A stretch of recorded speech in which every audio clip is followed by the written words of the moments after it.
Salam sejahtera buat kita semua. Perkenalkan, nama saya Herminus Kogoya, NIM 2019 07 10 26 9. Saya Fakultas FKN Kesehatan Masyarakat, angkatan tahun 2019, semester 6, ujian tengah semester puskesmas, yaitu yang pertama regulasi terkait manajemen puskesmas, kedua perkembangan pemikiran manajemen, ketiga manajemen puskesmas, keempat analisis jurnal terkait manajemen. Jawaban, regulasi adalah data peraturan pengorganisasi puskesmas. Nah, pertama, jenis kegiatan adalah seluruh masyarakat harus mengundang supaya kerjasama dengan petugas puskesmas dengan pemerintah setempat, yaitu yang camat, desa, semua kerjasama dengan masyarakat yang di tempat dan usulkan kekurangan program harus ada dinas kesehatan provinsi atau pusat. Nah, supaya kesehatan itu bisa dibangun puskesmas. Kemudian yang kedua, identitas, nomor, tahun, judul ditetapkan. Itu semuanya harus dilampirkan ke itu surat. Disahkan oleh pemerintah daerah dengan puskesmas supaya kerjasama dan pembangunannya bisa dijalankan, diakui oleh pemerintah Provinsi Papua dan pusat, dinas kesehatan diketahui. Yang kedua, dan rencana tata kelola wilayah kota atau tata data penyusunan rencana pembangunan daerah. Nah, ini sama saja kita harus laksanakan kegiatan pembangunan posyandu dan puskesmas. Itu harus perlu kita sebagai orang kesehatan itu harus kontrolin masyarakat yang setempatnya supaya jangan ada pada masyarakat yang terganggu kesehatan. Semua dijamin oleh dari dinas kesehatan, itu harus perlu. Dan juga kita harus orang kesehatan itu perlu komunikasi membangun dengan pemerintah setempat yang kabupaten atau kota, itu harus perlu dan perlu dijamin seluruh masyarakat itu. Itu yang kedua. Ketiga, rencana pembangunan tahap-tahap itu harus ada penyusunan tahun-tahun itu ada tahap-tahapnya, yaitu kita harus penyusunan rencana pembangunan, pengontrolin di dalam kesehatan itu asesnya apa yang kerja di komputer, kerja itu harus fasilitas dalam puskesmas itu harus perlu wajib.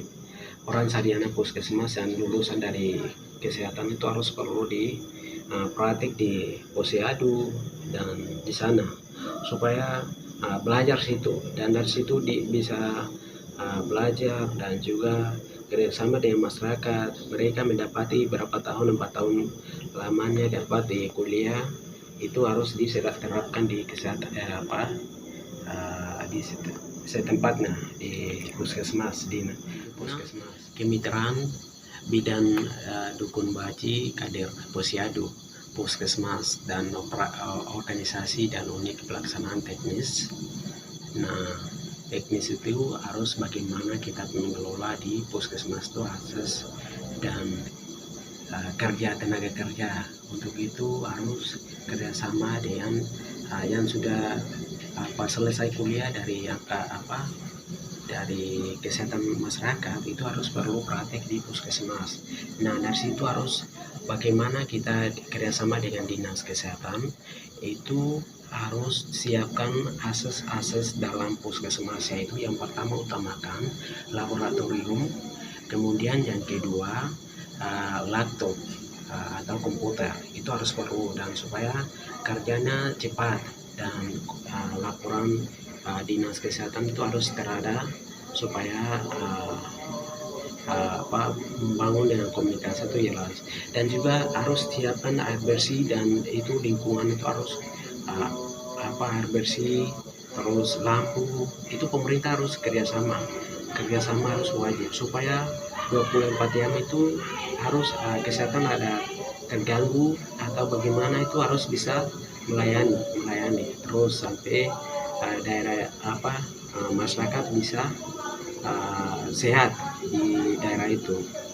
Nah, kemudian yang kedua, pengelolaan dan permambatan dana hepatitas jaminan kesehatan. Nah, ini jaminan kesehatan harus perlu dinas kesehatan melihat setiap posyandu atau puskesmas, supaya kerjasama dengan masyarakat itu bisa dijamin bayi atau ibu hamil itu bisa dijamin, makanan gizi itu bisa dijamin, supaya anak-anak itu semua sehat dan sekolah, dan itu perlu, dan guru-guru juga kerjasama dengan dinas kesehatan. Dan keempat, cara dan penyelidikan pembicaraan dan penanggung jawab daerah jaminan kesehatan, pemanfaatan dan dana hepatitas dan jaminan kesehatan nasional itu harus pada fasilitasnya tinjau oleh puskesmas dari dinas turun ke lapangan, dikawal sampai bisa dijamin masyarakat, dan bisa program-program dari puskesmas itu bisa mengajukan semua ke dinas kesehatan, supaya dan khususan dari dinas kesehatan itu bisa melihat di dinas itu apa mereka diusulkan dari masyarakat atau di puskesmas itu perlu disampaikan di kerjasama dengan dinas dinas kesehatan provinsi atau kota. Nah, itu perlu. Kemudian yang kedua, tata cara yang penyediaan pemitraan dan penanggung jawab dana luluran jaminan kesehatan pemerintah bantuan. Itu yang tadi saya jelaskan, supaya dari pemerintah pusat dikontrolin, dan apa yang disiapkan semua dana-dana itu harus kawal sampai di puskesmasnya atau posyandu, supaya bisa dijamin. Oke, soal yang selanjutnya, perkembangan pemikiran manajemen sains. Yaitu pokok yang pertama, aliran manajemen sains adalah muncul menyikapi masalah berhubungan dengan peran global. Kemudian yang kedua, manajemen operasi adalah cabang kecil pendekatan kuantitatif dalam manajemen, fokus pada bagaimana proses pembangunan atau program material tenaga kerja modal menjadi output atau input, jasa dan barang yang mempunyai manfaat dan nilai-nilai jual. Kemudian yang ketiga, sistem informasi manajemen adalah salah satu aliran komunikatif dan mengorganisir masa kini, melakukan proyeksi data baik dari sumber internal maupun eksternal untuk kelola manajemen informasi bermanfaatkan masyarakat. Nah, soal yang ketiga adalah manajemen puskesmas. Suatu rangkaian kegiatan perencanaan pengorganisasi, pelaksanaan dan pengendalian penilaian dan pembangunan, dan secara sistematis dan laksanakan puskesmas dalam rangka penyelenggaraan tugas dan fungsi, sehingga menghasilkan luaran perkembangan puskesmas yang efektif dan efisien. Soal yang keempat, jurnal analisis manajemen adalah budaya organisasi dan lingkungan kerja terhadap terlibatan individu dalam kegiatan atau kepentingan organisasi dengan penuh tanggung jawab terhadap organisasi. Di materi saya sampai di sini. Terima kasih atas perhatiannya dan kerjasamanya.